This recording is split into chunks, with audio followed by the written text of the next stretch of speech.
ओम शांति। आज 19 तारीख शनिवार का दिन है। इस सारे दिन के लिए बाबा ने स्वमान दिया हुआ है। मैं मास्टर रत्नाकर हूँ। तो बाबा ने एक एक ज्ञान का रतन ऐसे वैल्यूबल दिया है। जिसे बाबा कहते हैं एक एक रतन लाखों रुपए के वर्षंस है। तो ये रतन धारण कर, ज्ञान धन धारण कर औरों को भी दान में देना है, खुद भी धारण करना है, दूसरों को भी देना है, जिससे हम शक्तिशाली बनते जाएंगे। तो ये एक एक रतन हमको देने वाला ज्ञान का सागर स्वयं शिव बाबा है, पढ़ाने वाला। तो इस नशे में और खुशी में रहना है। तो आज का महावाक्य है, बाबा कहते मीठे बच्चे, सत्य पंडा आया है तुम्हें सच्ची सच्ची यात्रा सिखाने। तुम्हारी यात्रा है मुख्य पवित्रता, और याद करो और पवित्र बनो। तो बाबा हमको पंडा बन के मार्ग बताते हैं, सत्य मार्ग बताते हैं, राह बताते हैं जिस पर हमको चलना है। लेकिन इस यात्रा में बाबा कहते दो बातें मुख्य है, एक याद और दूसरी पवित्रता। प्रश्न है, तुम मैसेंजर व पैगंबर के बच्चों को किस एक बात के सिवाय और किसी बात में आर्ग्यू नहीं करनी है? उत्तर है, तुम मैसेंजर के बच्चे सबको यही मैसेज दो कि अपने को आत्मा समझो और बाप को याद करो, तो इस योग अग्नि से तुम्हारे विकर्म विनाश होंगे। यही होना रहो। बाकी और बातों में जाने से कोई फायदा नहीं है। तुम्हें सिर्फ सभी को बाप का परिचय देना है, जिससे वह आस्तिक बने। जब रचता बाप को समझ लेंगे तो रचना को समझना उनको सहज हो जाएगा। तो बाबा कहते तुम मैसेंजर पैगंबर हो, तुमको हर एक को मैसेज देना है कि आत्मा समझ बाप को याद करो तो तुम्हारे विकर्म विनाश होंगे। सबको मैसेंजर बनकर मैसेज देना है, बाप का परिचय देना है, जिससे आगे वो रचयिता को समझेंगे तो रचना को भी समझ जाएंगे और आस्तिक बन जाएंगे बाप का परिचय मिलने से। लेकिन बाबा कहते कोई भी बात में किसी से आर्ग्यू नहीं करना है। गीत है हमारे तीर्थ न्यारे है। ओम शांति। मीठे मीठे रूहानी बच्चे जानते हैं कि हम सत्य तीर्थवासी हैं, सच्चा पंडा बाप, और हम उनके बच्चे जो है वो भी सच्चे तीर्थ पर जा रहे हैं। तो ये है झूठ खंड अथवा पतित खंड। बाबा कहते हैं अभी सचखंड व पावन खंड में जा रहे हैं। तो मनुष्य यात्रा पर जाते हैं, कोई कोई खास यात्राएं लगती है। तो जहाँ पर कोई कभी जा सकते हैं, ये भी यात्रा है। इसमें जाना तब होता है जब सत्य पंडा बाप खुद आए। तो वह आता है कलप संगम पर। तो इसमें न ठंडी न गर्मी की बात है, न धक्के खाने की बात है। आखिर और तीर्थों पर जाएंगे तो वहाँ धक्के खाने पड़ते हैं। ये है याद की यात्रा, रूहानी यात्रा। उन यात्राओं में सन्यासी भी जाते हैं। सच्ची सच्ची यात्रा कराने चाहिए जो होते हैं कराने वाले, वो पवित्र रहते हैं बाबा कहते हैं। तो तुम्हारे में भी सभी यात्रा पर है। तुम ब्राह्मण हो, सच्चे सच्चे ब्रह्मा कुमार कुमारी कौन है? बाबा ने प्रश्न पूछा। तो जो कभी विकार में नहीं जाते हैं। तो पुरुषार्थी तो जरूर है, मनसा संकल्प भला है। मुख्य है विकारों की बात। कोई पूछे निर्विकारी ब्राह्मण कितने हैं? आपके पास बोलो ये पूछने की जरूरत ही नहीं है। तो इन बातों से आपका पेट भरेगा क्या? तुम यात्री बनो। यात्रा करने वाले कितने हैं इस पूछने से कोई फायदा नहीं है। ब्राह्मण कोई तो सच्चे भी होते हैं तो झूठे भी हैं। आज सच्चे कल झूठे बन जाते हैं। तो विकार में गया तो ब्राह्मण नहीं ठहरा, तो फिर शूद्र का शूद्र हो गया। बाबा कहते हैं आज प्रतिज्ञा कर, कल विकार में गए तो असुर बन जाते। अब ये बातें कहाँ तक बैठ समझाए? तो इनसे पेट नहीं भरेगा। वो मुख मीठा नहीं होगा। तो यहाँ हम बाप को याद करते हैं और बाप की रचना के आदि मध्य अंत को जानते हैं। बाकी और बातों में कुछ रखा नहीं। बोलो, यहाँ बाप की याद सिखाई जाती है और मुख्य है पवित्रता की बात। वह कहते हैं याद और पवित्रता। तो आज पवित्र बन फिर अपवित्र बन जाते हैं तो वो ब्राह्मण ही नहीं रहा। वो हिसाब किताब कहाँ तक बैठ तुमको सुनाएंगे। ऐसे बहुत गिरते होंगे जो माया के तूफानों में, बाबा कहते तूफानों में इसलिए ब्राह्मणों की माला नहीं बन सकती। बाबा कहते बना नहीं सकते क्योंकि आज बाबा कहते ऊंच चढ़ते हैं तो कल गिरावट का आते। तो हम तो पैगंबर के बच्चे पैगम सुनाते हैं, मैसेजर के बच्चे मैसेज देते हैं। तो अपने को आत्मा समझ बाप को याद करो तो योग अग्नि से विकर्म विनाश होंगे। तो ये ओना रखो, ये बाबा कहते हैं ओना रखना है। बाकी प्रश्न तो ढेर के ढेर मनुष्य पूछेंगे।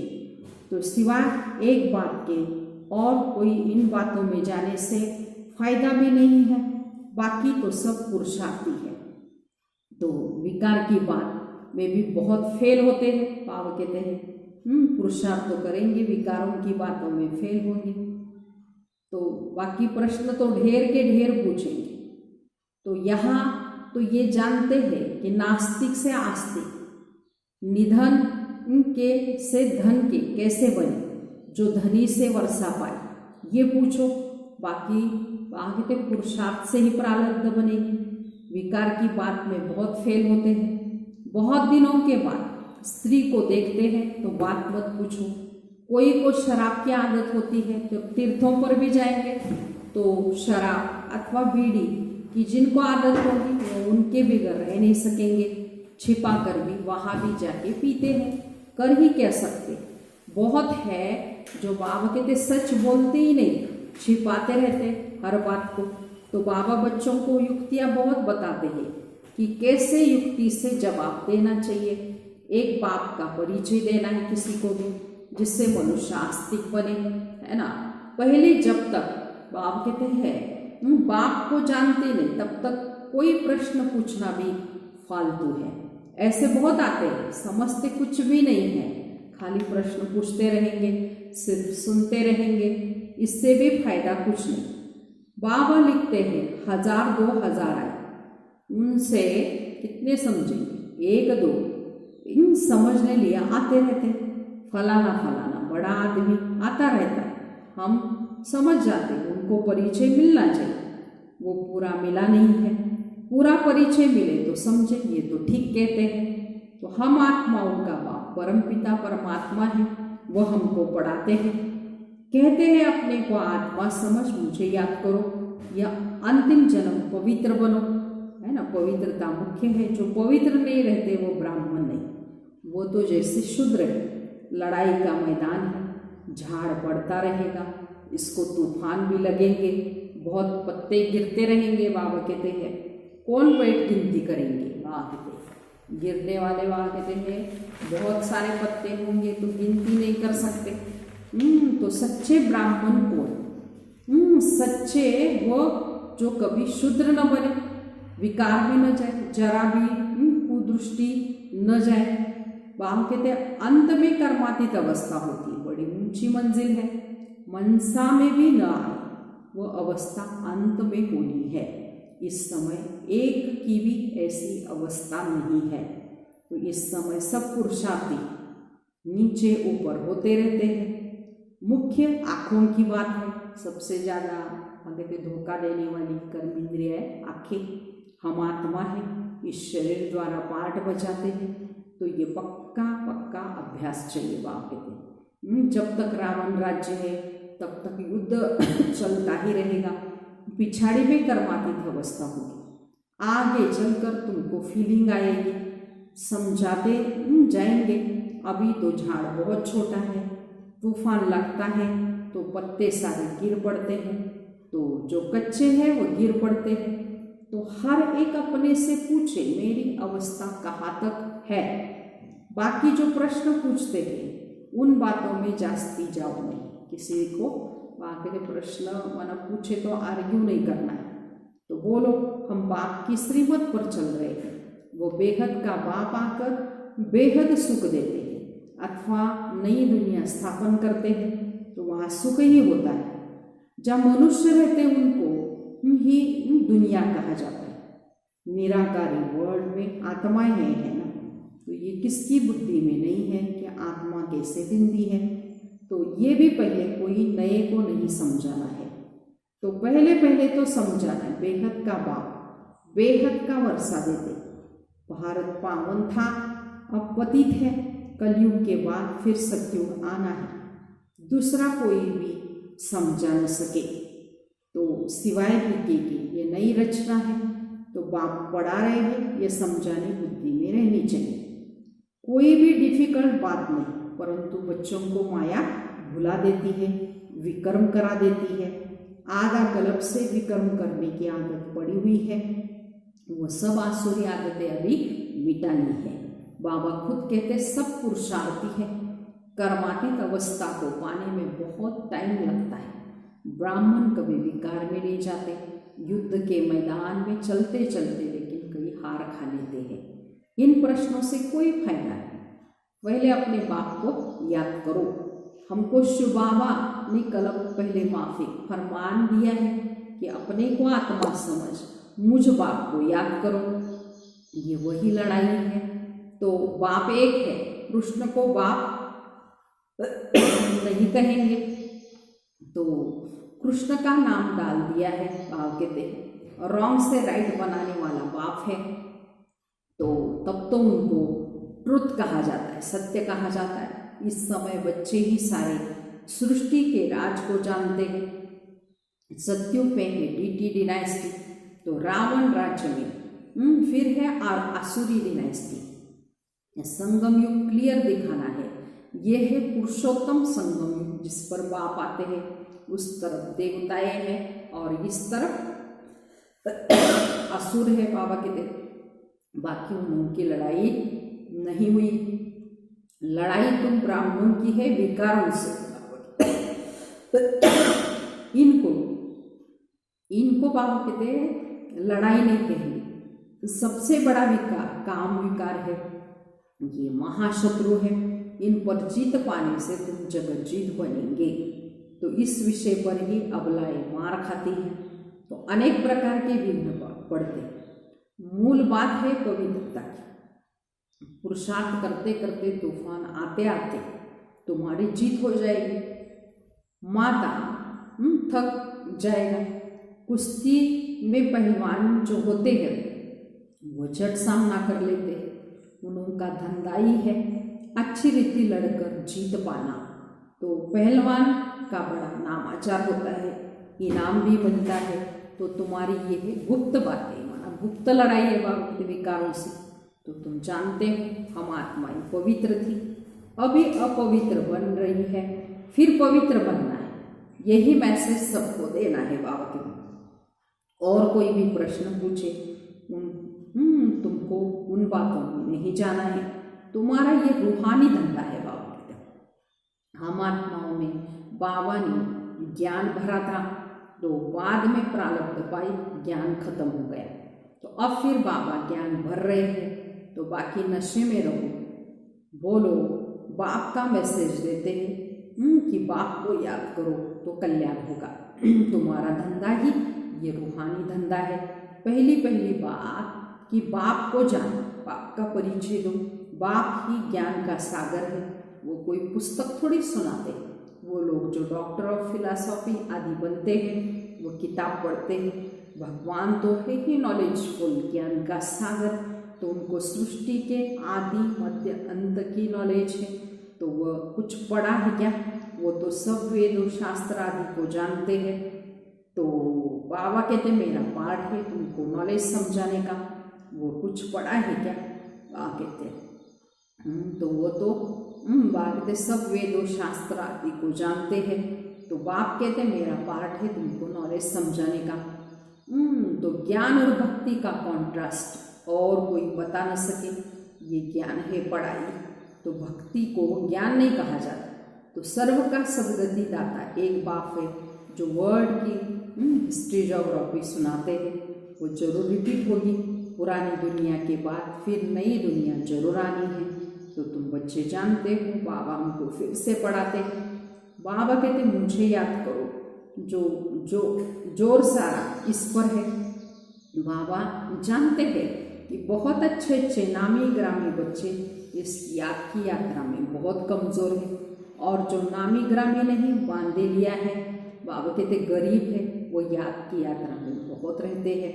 हर एक अपने दिल से पूछे मैं बाप को कितना समय याद करता हूँ। तो बाबा कहते बच्चे जितना हो सके मुझे याद करो।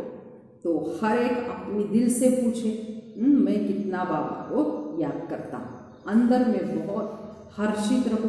भगवान पढ़ाते हैं तो कितनी न खुशी होनी चाहिए। बाबा कहते तुम पवित्र आत्माएं थे, फिर शरीर धारण कर पाठ बजाते बजाते पतित बने, और फिर पवित्र बनना है, वही फिर दैवी पार्ट बजाना है। तुम देवता धर्म के हो ना, बाबा कहते तो तुमको पार्ट प्ले करना है। तो तुम जानते हो 84 का चक्र हमने लगाया है। सब सूर्यवंशी भी 84 जन्म थोड़ी लेते हैं, पीछे आते रहते हैं। तो नहीं तो फट से सभी आ जाए।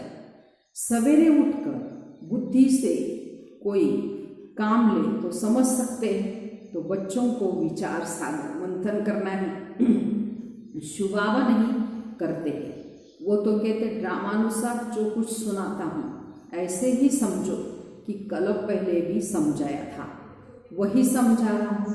मंथन तुम करते हो, तुमको ही समझाना है, ज्ञान देना है।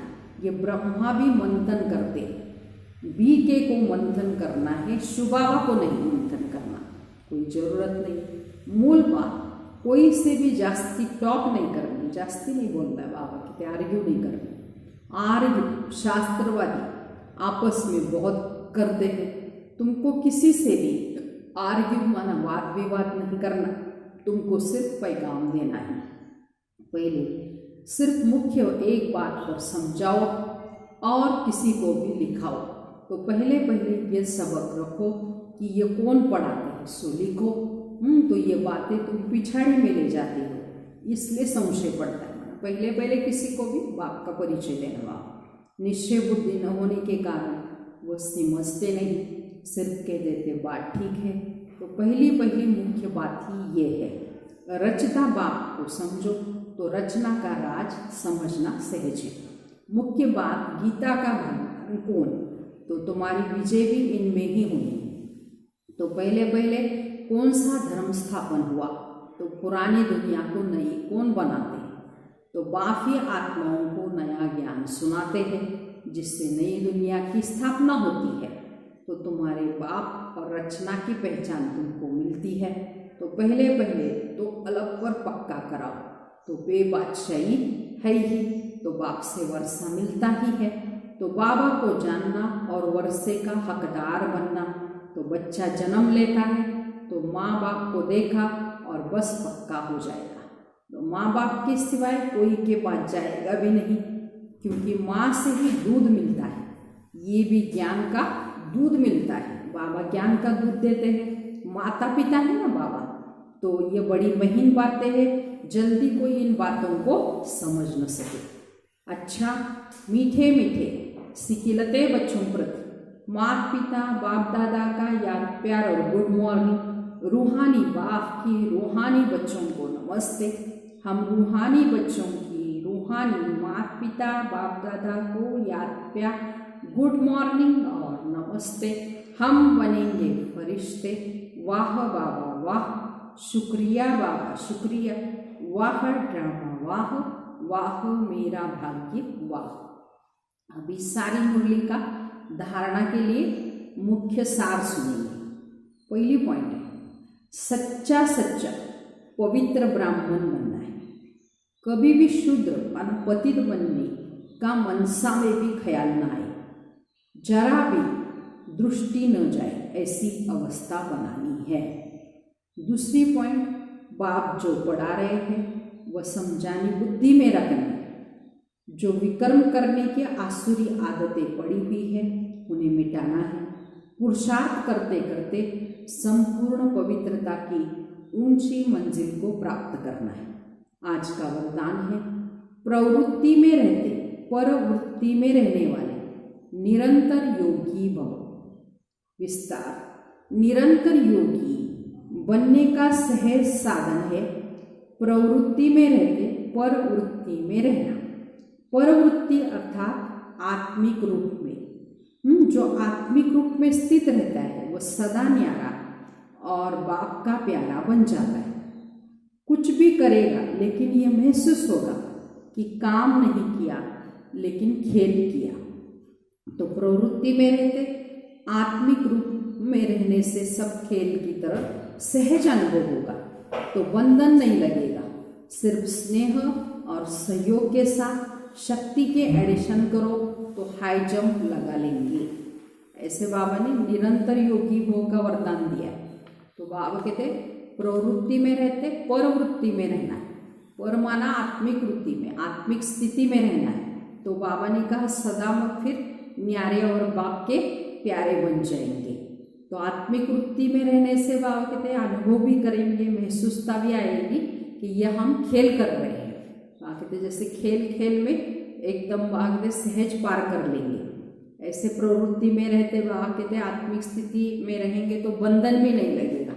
सिर्फ एक ऐड करो, बाबा कहते स्नेह सहयोग के साथ शक्ति को भी ऐड करना है, तो ऐसे हाई जंप लगा सकेंगे। सहज ही बाबा कहते योग हमारा लगेगा। स्लोगन है, बुद्धि की महीनता अथवा आत्मा का हल्कापन ही ब्राह्मण जीवन की पर्सनालिटी है। माना बाबा कहते हैं महीन बुद्धि के साथ साथ भी हल्का भी रहना है, सब बोझ बाप को देना है, तो यही श्रेष्ठ ब्राह्मण जीवन की पर्सनालिटी है। अच्छा, ओम शांति।